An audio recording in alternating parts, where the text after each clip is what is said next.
Et si votre quête incessante de succès apparent, de bénédictions matérielles visibles, ou de cette illusoire paix que le monde promettait comme fruit de votre piété, n'était pas le chemin vers la plénitude, mais un symptôme d'une idolâtrie subtile, d'une foi mal placée et d'un manque de confiance déchirant dans la souveraineté absolue de Dieu.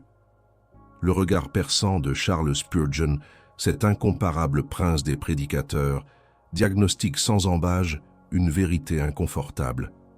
La vraie richesse n'est pas ce que l'on possède, mais ce qui nous possède. Et la liberté authentique commence lorsque nous brisons les chaînes invisibles forgées par une théologie de la facilité qui trahit l'Évangile.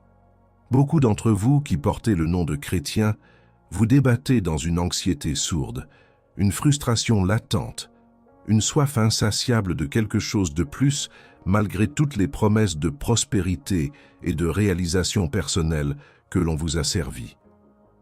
On vous a dit que la foi était une clé magique pour ouvrir les portes des gratifications terrestres, un moyen d'attirer des faveurs divines qui se mesurent à l'aune de ce monde éphémère. Et pourtant, au fond de votre âme, un vide demeure, une question lancinante résonne. Est-ce là tout ce que Dieu a pour moi? Cette agitation constante, cette course effrénée après des ombres, cette comparaison perpétuelle avec la façade des autres, cette douleur cachée, cette désillusion silencieuse n'est pas un signe de votre faiblesse spirituelle ou d'un défaut personnel. Non, c'est le cri de votre âme façonnée pour l'Éternel qui rejette instinctivement le poison d'une superficialité spirituelle édulcorée. C'est le symptôme d'une doctrine corrompue, un fruit amer de l'évangile du confort qui promet la joie sans la croix, la paix sans le renoncement et la richesse sans la sanctification. L'Église moderne, dans sa course désespérée à la pertinence culturelle et au nombre, a souvent troqué la profondeur doctrinale contre la superficialité motivationnelle. Elle a remplacé l'appel radical aux repentances et à la sanctification par des 10 étapes pour une vie heureuse, transformant la magnificence du Christ en un simple coach de vie. On vous a vendu l'idée que le christianisme est une formule pour le succès personnel, que Dieu est un grand fournisseur de bien-être et que votre foi est une monnaie d'échange pour obtenir ce que votre cœur déchu désire. Mais cette approche, mes amis, est une parodie de la vérité éternelle.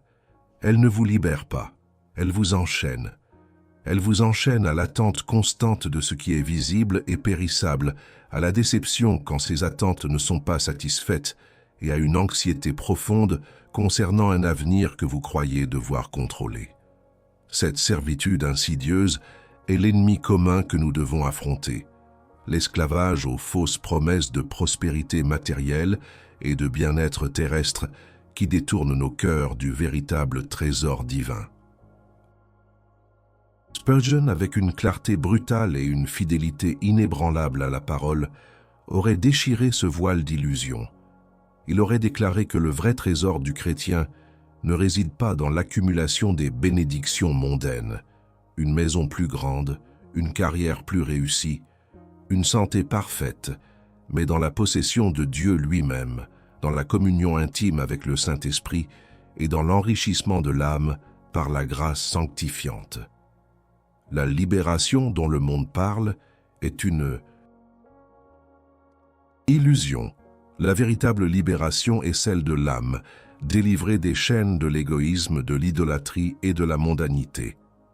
Cette libération n'est pas un confort passager, mais une transformation radicale qui repositionne l'intégralité de votre existence autour de la gloire de Christ, non autour de vos propres désirs. Alors, si votre âme soupire après une profondeur que les messages contemporains ne peuvent satisfaire, si vous êtes fatigué de cette course sans fin après des récompenses éphémères, et si vous suspectez que le vrai trésor est ailleurs, cet exposé est pour vous. Nous allons, avec Charles Spurgeon comme guide fidèle, diagnostiquer la maladie et vous révéler le chemin vers une richesse impérissable, une liberté véritable. La question qui devrait déchirer votre âme en cet instant, la question que vous ne pouvez éluder si vous aspirez à la vérité, est celle-ci. Êtes-vous prêt à admettre que les chaînes que vous portez sont peut-être le fruit de la prospérité même? Que vous recherchez et que la source de votre vide est la voie que vous avez suivie sous couvert de spiritualité. Car le chemin vers la plénitude divine est souvent à contre-courant de ce que le monde et même une partie de l'Église vous enseigne. Êtes-vous prêt à confronter cette vérité? Votre éternité pourrait en dépendre. Le diagnostic de la vérité, le trésor invisible du Saint-Esprit. Le paradoxe est saisissant, n'est-ce pas? De nombreux individus se déclarant chrétiens, ayant confessé Christ comme Seigneur, se retrouvent pourtant esclaves d'une anxiété paralysante quant à leur avenir matériel, leur statut social ou leur bien-être physique. Ils cherchent désespérément la sécurité dans les possessions, la reconnaissance dans les réussites mondaines et la paix dans l'absence de toute difficulté. Cette agitation constante trahit une vérité dérangeante. La foi proclamée n'est pas toujours la foi vécue. Et si votre recherche frénétique de bénédiction visible, cette aspiration à une vie sans entrave matérielle, était en réalité l'une des chaînes les plus pernicieuses, vous liant non pas à Dieu, mais à l'éphémère. Cet esclavage aux fausses promesses de prospérité matérielle, cet inimigo commum insidieux, est le cancer de l'âme que Spurgeon a inlassablement dénoncé. Charles Spurgeon, avec l'autorité d'un prophète et la compassion d'un pasteur, aurait diagnostiqué cette condition non comme un simple problème de stress, mais comme un symptôme aigu d'incrédulité et d'idolâtrie du cœur. L'anxiété n'est pas qu'une émotion, elle est bien souvent une accusation voilée contre le caractère souverain de Dieu. Lorsque nous nous inquiétons outre mesure, nous doutons au fond de nous que Dieu est capable ou désireux de pourvoir à nos besoins, de nous protéger ou de diriger nos pas avec sagesse infinie. Nous agissons comme si la providence divine était insuffisante, comme si notre sécurité dépendait de notre propre capacité à contrôler l'incontrôlable. C'est l'essence même de l'idolâtrie, placer notre confiance suprême dans quelque chose d'autre que le Dieu vivant, qu'il s'agisse de notre richesse, de notre santé, de notre carrière ou de notre capacité à manipuler les circonstances.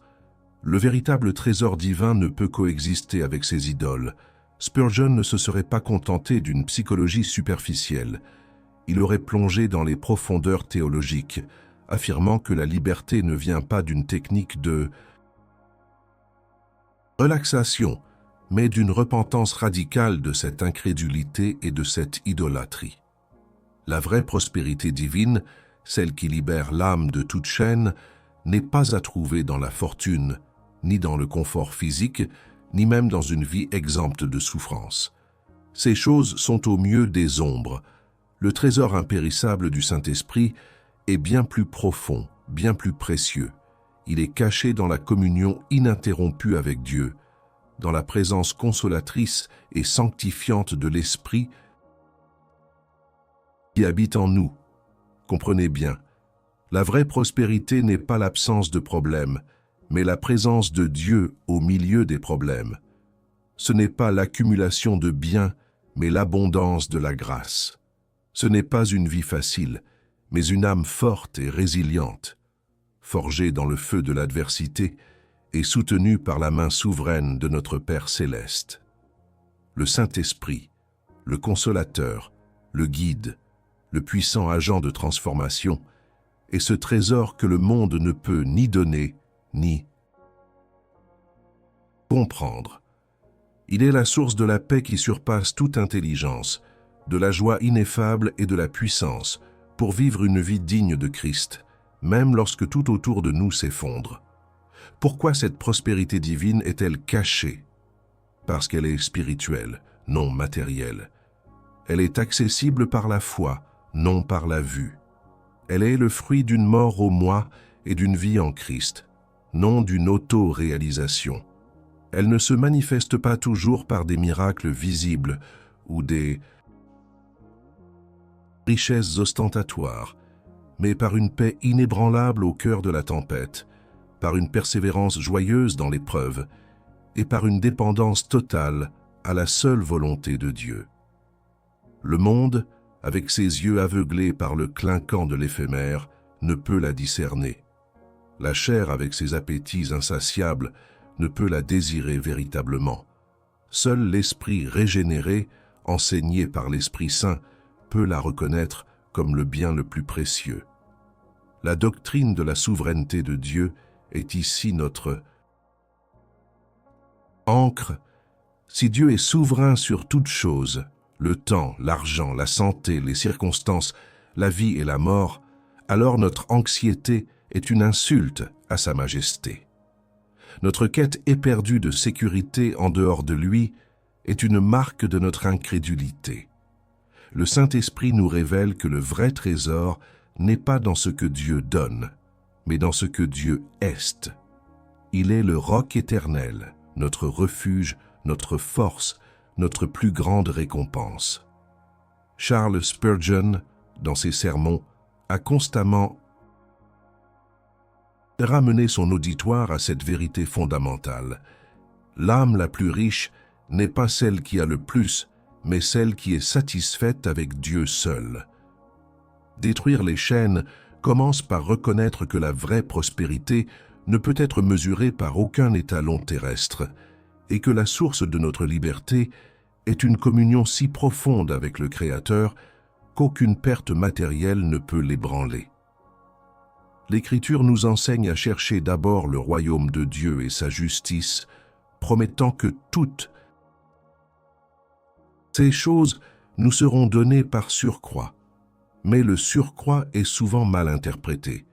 Il ne s'agit pas d'une garantie de richesse terrestre, mais d'une garantie de tout ce qui est nécessaire pour l'âme et le corps, selon sa sagesse parfaite.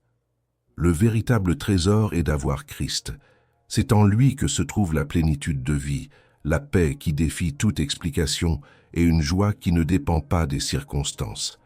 C'est dans l'œuvre sanctifiante de l'Esprit que nous découvrons la richesse de notre héritage, un héritage éternel, inaliénable et pur, qui ne peut être ni volé par les mythes, ni rongé par la rouille, ni dévalorisé par les crises économiques. La liberté s'active en saisissant par la foi cette vérité. Le Saint-Esprit est le trésor, et en lui, nous possédons tout. Les conséquences de l'illusion, le mirage de la fausse prospérité. Ignorer la vérité de ce trésor invisible du Saint-Esprit, c'est s'engager sur une voie semée d'illusions et de conséquences amères, tant pratiques qu'éternelles. Quand le cœur s'accroche aux chaînes des promesses mondaines de prospérité, l'âme s'assèche, la foi chancelle, et la vie chrétienne devient un fardeau, une performance vaine et épuisante. Cette dor occulta abordada, ce vide spirituel malgré la quête incessante de bénédictions visibles, est une plaie ouverte qui saigne silencieusement, minant la vitalité même de la foi. Les conséquences de cet aveuglement sont dévastatrices, car elles nous éloignent de la source de toute vie et nous livrent à la tyrannie de l'éphémère. Premièrement, l'ignorant de la vraie richesse spirituelle se condamne à une insatisfaction perpétuelle. Le monde, dans sa tromperie, promet que le prochain accomplissement, la prochaine acquisition, le prochain niveau de succès apportera enfin le bonheur. Mais l'âme, créée pour l'éternel, ne peut être comblée par le temporel. Chaque bénédiction matérielle obtenue devient rapidement obsolète, un simple jalon sur une route sans fin menant à une frustration renouvelée. N'est-ce pas là votre expérience? Cette course effrénée après toujours plus, cette sensation que, même avec tout ce que vous avez, il manque encore quelque chose? Cette âme agitée ne trouve pas de repos dans les banques les plus pleines ou les carrières les plus brillantes. Elle crie après son Créateur, mais son cri est étouffé par le bruit incessant des sirènes de la consommation et de la performance. Deuxièmement, cette focalisation sur la prospérité terrestre engendre une foi fragile, susceptible de s'effondrer à la première tempête. Si votre définition de la bénédiction divine est l'absence de problème, que se passe-t-il lorsque la maladie frappe, la perte survient ou la précarité financière s'installe? Votre foi, construite sur le sable des circonstances favorables, se désintègre. Vous vous sentez abandonné par un Dieu qui n'a pas tenu ses promesses selon vos propres termes. Mais la véritable foi, celle qui s'enracine dans le trésor impérissable du Saint-Esprit, ne craint pas les tempêtes. Elle les traverse car elle sait que Dieu est souverain, fidèle et présent, même dans les vallées sombres. La prospérité que le monde ne comprend pas est précisément celle-là. Le paradoxe divin de se trouver riche en foi, en paix et en Christ, tout en étant pauvre, souffrant ou déconsidéré aux yeux des hommes. Troisièmement, ignorer le vrai trésor mène à une distorsion de la vie chrétienne elle-même. La prière devient une liste de demandes matérielles, l'adoration un acte de manipulation pour obtenir des faveurs et le service un moyen d'accumuler des points auprès de Dieu. L'Évangile n'est plus une bonne nouvelle de salut et de sanctification par la grâce, mais un contrat de service où Dieu est tenu de vous donner ce que vous exigez. Cela vide la croix de sa puissance, le Saint-Esprit de sa souveraineté et Christ de sa gloire. La sainteté est reléguée au second plan au profit d'une réussite extérieure. Et la conséquence la plus grave de toutes, l'éloignement de Dieu. Lorsque notre cœur est fixé sur les richesses de ce monde, même si nous les appelons bénédictions divines, notre amour pour Dieu se refroidit. Nous servons Mammon plutôt que le Seigneur. Jésus a averti que l'on ne peut servir deux maîtres. La quête de cette fausse prospérité devient une idole qui usurpe la place de Dieu dans nos affections. Les chaînes de l'argent, de la vanité, de la réussite sociale se resserrent autour de notre âme, nous privant de la liberté de servir Dieu sans entrave, sans arrière-pensée. Posez-vous ces questions, non pas avec légèreté, mais avec la gravité que la vérité exige. Est-ce que votre âme trouve réellement le repos dans ce que vous accumulez, ou est-elle tourmentée par une soif insatiable qui ne fait que croître avec chaque acquisition? Le miroir de votre vie reflète-t-il la gloire de Dieu, ou l'éclat éphémère du monde et de ses illusions? Votre foi est-elle assez robuste pour supporter la perte de tout ce que vous considérez comme une bénédiction, et pourtant trouver votre joie et votre paix en Christ seul? Beaucoup d'entre vous ont sincèrement cherché Dieu, mais ont été égarés par des messages qui ont confondu la vraie richesse avec le confort matériel. Le temps est venu de se confronter à la dure réalité. Ce chemin, si largement prêché, mène à une désillusion profonde, et pire encore, à un cœur endurci, incapable de reconnaître le vrai trésor quand il est offert. Vous, êtes-vous déjà senti coupable de ne pas être assez prospère, de ne pas manifester assez de foi pour débloquer les bénédictions que d'autres affichent? C'est le piège, c'est l'esclavage. La parole de Dieu nous agite, nous dérange pour nous libérer. Elle nous montre que la recherche du trésor impérissable du Saint-Esprit n'est pas une option, mais une nécessité vitale. C'est le seul antidote à l'insatisfaction chronique, à la foi chancelante et à l'idolâtrie rampante. Sans cette conscience radicale, votre vie spirituelle sera toujours un mirage, une façade brillante cachant un désert aride. L'uppercut de la vérité est là, exigeant une réponse. Admettez, en un mot ou une courte phrase, la plus grande chaîne que la fausse prospérité a forgée dans votre vie. Quel est ce lien invisible qui vous retient et vous empêche de saisir le vrai trésor de Dieu? Car la première étape vers la libération est la confession de votre captivité, l'appel à l'autel, la solution radicale de la renonciation. Après le diagnostic implacable et la confrontation aux conséquences amères de l'illusion, vient l'appel inéluctable à l'autel.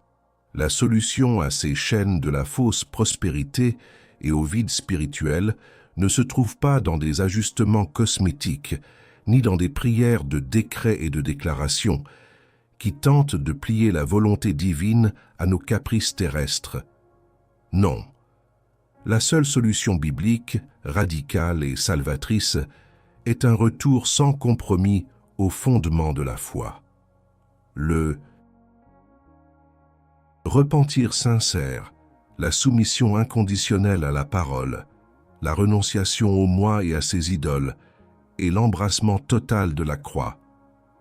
Cette solution ne vise pas votre confort éphémère, mais votre sanctification éternelle. Le repentir n'est pas une simple excuse, c'est un changement radical de mentalité et de direction. Repentir ici signifie reconnaître l'idolâtrie de votre cœur qui a chassé Dieu de sa place souveraine pour y installer la quête du confort, de la richesse matérielle ou de la reconnaissance humaine. C'est admettre que vous avez cherché la vie dans les puits crevassés de ce monde plutôt que dans la source d'eau vive. Charles Spurgeon a proclamé sans relâche que le premier pas vers la miséricorde est le pas de l'humilité. Sans cette humilité de reconnaître notre égarement, aucune véritable libération n'est possible. La soumission à la parole de Dieu est la boussole de cette nouvelle direction. Vous avez peut-être été nourri d'une théologie diluée qui tordait l'Écriture pour justifier la richesse matérielle comme preuve de la faveur divine. Mais la Bible, dans sa pureté inaltérable, nous appelle à chercher d'abord le royaume de Dieu et sa justice, Matthieu 6, 33, à considérer tout le reste comme une perte à cause de la suprématie de la connaissance de Christ, Philippiens 3, 8. La parole de Dieu n'est pas une suggestion, elle est une injonction. Elle est la vérité inébranlable qui doit briser toute conception erronée et toute fausse promesse qui vous allie. C'est en elle que se trouve la carte vers le tesoro do Cristão está na fé do Espírito Santo. La renonciation est la troisième marche de cet autel. Jésus n'a pas dit « Suivez-moi et recevez toutes les bénédictions que vous désirez ». Il a dit « Si quelqu'un veut venir après moi, qu'il renonce à lui-même, qu'il se charge de sa croix et qu'il me suive. » Matthieu 16, 24. Renoncer signifie abandonner activement l'attachement aux possessions, aux désirs égoïstes, aux ambitions mondaines, qui rivalisent avec Christ pour la souveraineté de votre cœur. C'est une mort volontaire à soi-même, une désidentification avec ce que le monde valorise pour s'identifier pleinement à Christ et à sa cause. C'est dans ce renoncement que les chaînes tombent. Enfin, l'embrassement de la croix est le couronnement de cette solution radicale. La croix n'est pas un symbole de confort ou de prospérité matérielle. Elle est un symbole de souffrance, de sacrifice et de mort au péché. C'est sur la croix que Christ a brisé la puissance du péché et de la mort, et c'est en l'embrassant que nous trouvons notre véritable liberté. Embrasser la croix, c'est accepter que la vie chrétienne est un chemin étroit, souvent semé d'épreuves, mais qui conduit à la vie éternelle et à une communion plus profonde avec Dieu. Ce n'est pas la promesse d'une absence de douleur, mais la garantie d'une présence divine au cœur de la douleur, transformant nos épreuves en instruments de sanctification. Spurgeon a découvert la richesse de l'âme, non pas en recherchant la renommée ou la fortune, bien qu'il ait eu une influence immense, mais en s'ancrant sans faille dans la souveraineté de Dieu et la suffisance de Christ. Il a prêché un évangile qui ne faisait aucun compromis avec le monde, appelant les hommes à se détourner de leurs péchés et à mettre leur confiance en Jésus seul. Sa prospérité était spirituelle, une paix profonde, une joie inébranlable, une puissance dans le Saint-Esprit qui lui permettait de prêcher des milliers de sermons, de supporter d'immenses souffrances physiques et d'affronter des controverses, tout en restant fixé sur la gloire de Dieu. Il a compris que la vraie richesse était d'avoir le Christ, et en Christ, d'avoir le Père par le Saint-Esprit. Sa vie était un témoignage vivant de ce que le véritable trésor n'est pas ce que l'on acquiert pour soi, mais ce que l'on devient en Christ. Cette solution radicale ne vous promet pas une vie facile, mais une vie authentique, libre des mirages du monde.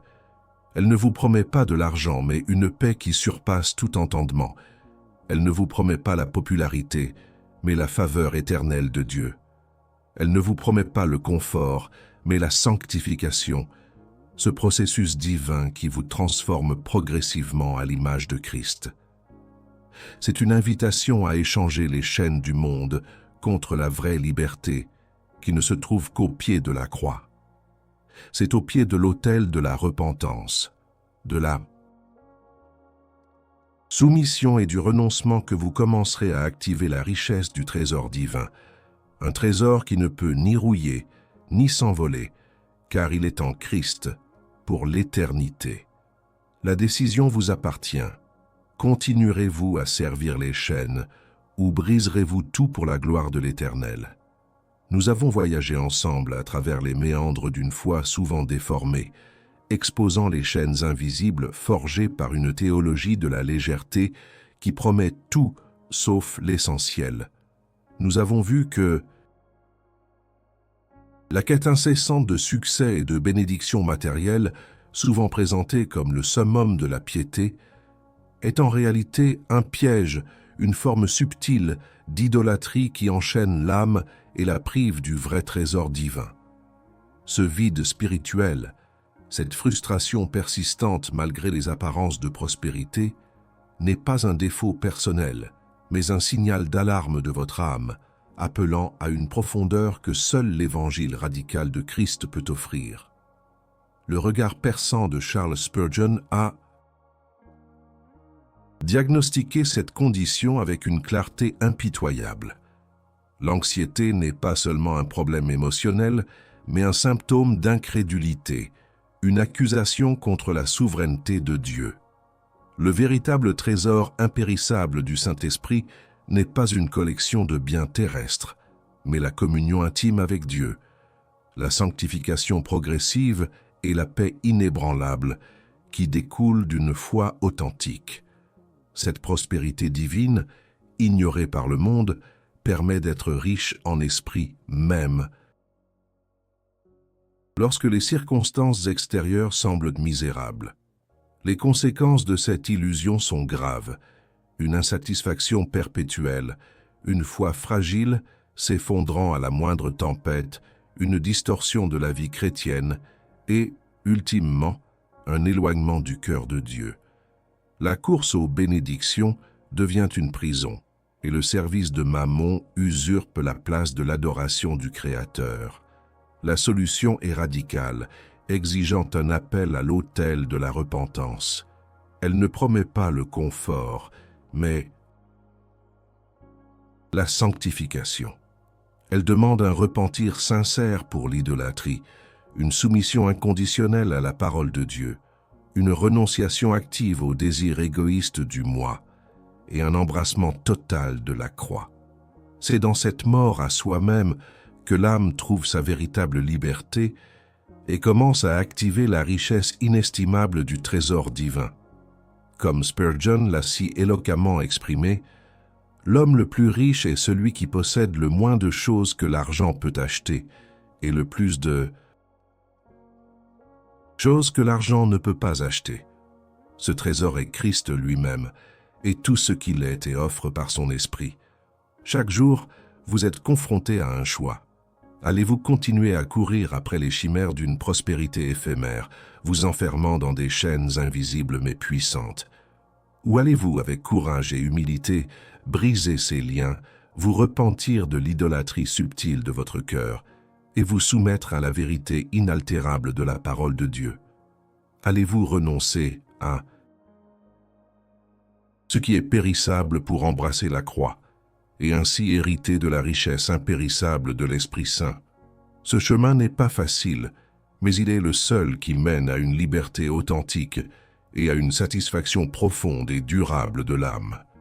C'est le chemin de la vie véritable, un chemin de sanctification, de dépendance à la souveraineté de Dieu et de communion ininterrompue avec lui. C'est le chemin que Charles Spurgeon a foulé avec fidélité, et c'est le chemin que la voix du réveil inévitable vous appelle à suivre. Si ce message a résonné dans votre âme, si vous vous sentez appelé à une foi plus profonde, plus authentique, je vous invite à ne pas laisser cette conviction s'évanouir. Laissez votre cœur et votre esprit être ancrés dans cette vérité. Ce canal est un refuge pour ceux qui, comme vous, aspirent à la profondeur théologique et sont fatigués de la superficialité religieuse. C'est un lieu où la parole de Dieu est exposée sans compromis, où les géants de la foi, comme Spurgeon, continuent de nous enseigner des vérités qui secouent nos fondations pour mieux les reconstruire sur le roc. Ne vous contentez plus du lait insipide d'un évangile édulcoré. Venez vous nourrir du solide festin de la doctrine classique, de la vérité éternelle qui libère et sanctifie. Votre âme a faim de cela. Ne laissez pas ce moment de clarté s'estomper dans le bruit du quotidien. Si la puissance de ce message a touché votre cœur et a commencé à déverrouiller les serrures de vos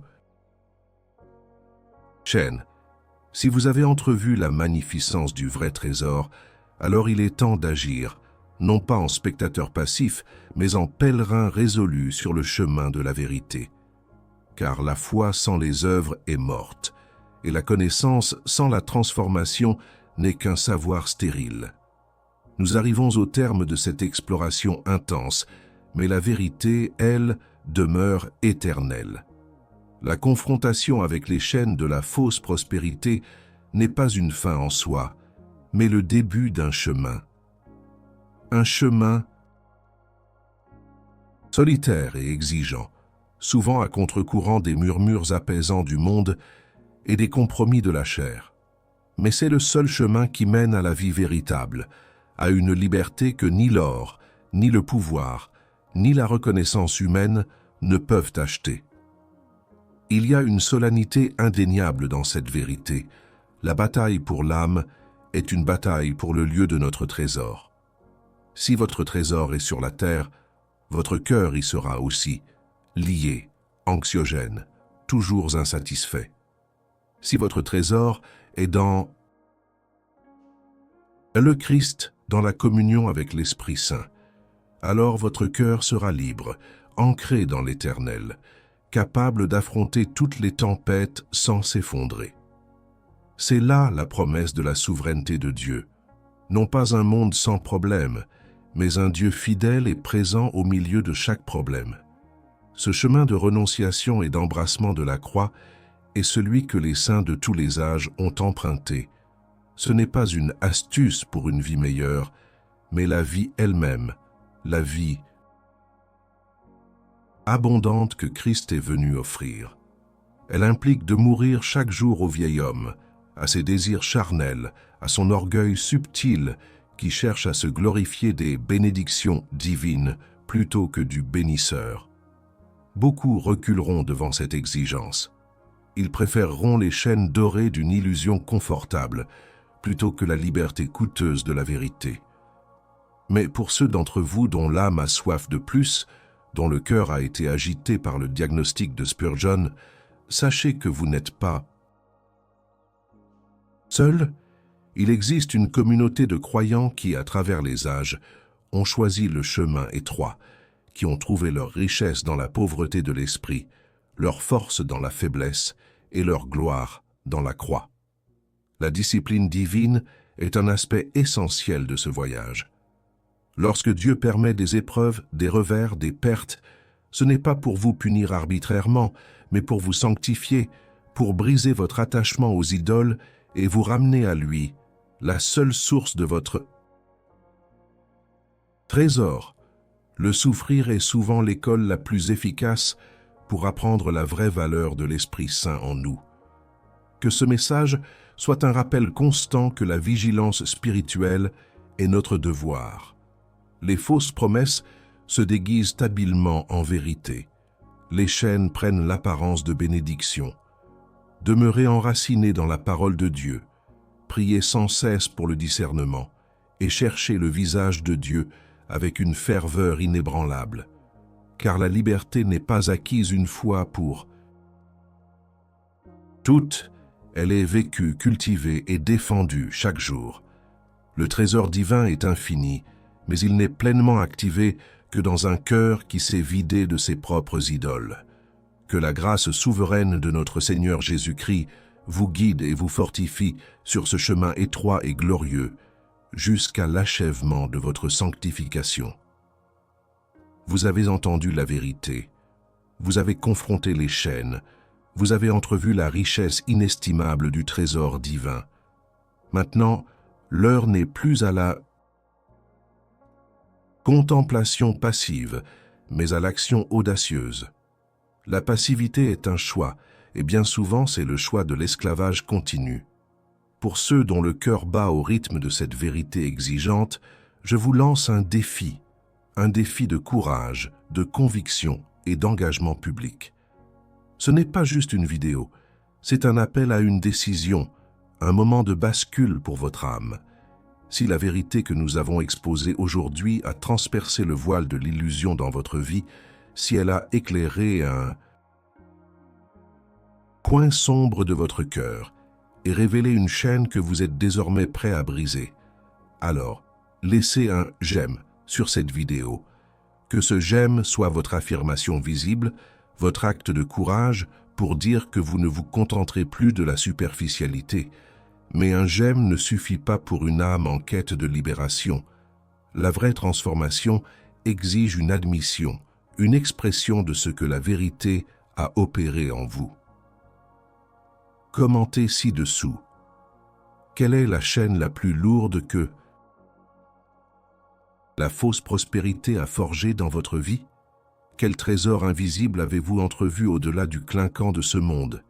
Quel engagement radical êtes-vous prêt à prendre aujourd'hui pour embrasser ce chemin de repentance et de sanctification? Partagez un mot, une phrase, une déclaration de votre âme. Votre commentaire n'est pas juste un texte, c'est un acte de purification, une confession qui solidifie votre engagement. Ne restez pas silencieux. Le silence est souvent le refuge de l'incrédulité et de la peur. Et si vous avez soif de plus de cette nourriture solide, de plus de cette vérité implacable qui libère et transforme, alors abonnez-vous à La Voix du Réveil Inévitable. Ce n'est pas juste un autre clic, c'est votre choix délibéré de rejoindre une communauté qui refuse les compromis, qui cherche la profondeur et qui aspire à la gloire de Christ au-dessus de tout. Activez la cloche de notification pour ne manquer aucune des prochaines révélations qui secouent les fondations et nourrissent l'âme affamée. Enfin, ne gardez pas cette vérité pour vous seul. Si ce message a eu un impact sur votre cheminement, partagez cette vidéo avec ceux qui, comme vous, se sentent frustrés par la superficialité et cherchent désespérément un ancrage théologique solide. Soyez un instrument de réveil, une voix dans le désert qui proclame la vérité. Votre courage à partager peut être l'étincelle qui allume la flamme du réveil dans une autre âme. Le temps est venu de faire votre choix. Ne soyez pas un simple auditeur de la parole, mais un pratiquant. Agissez maintenant. Le défi est lancé. Votre liberté, votre richesse éternelle en dépendent.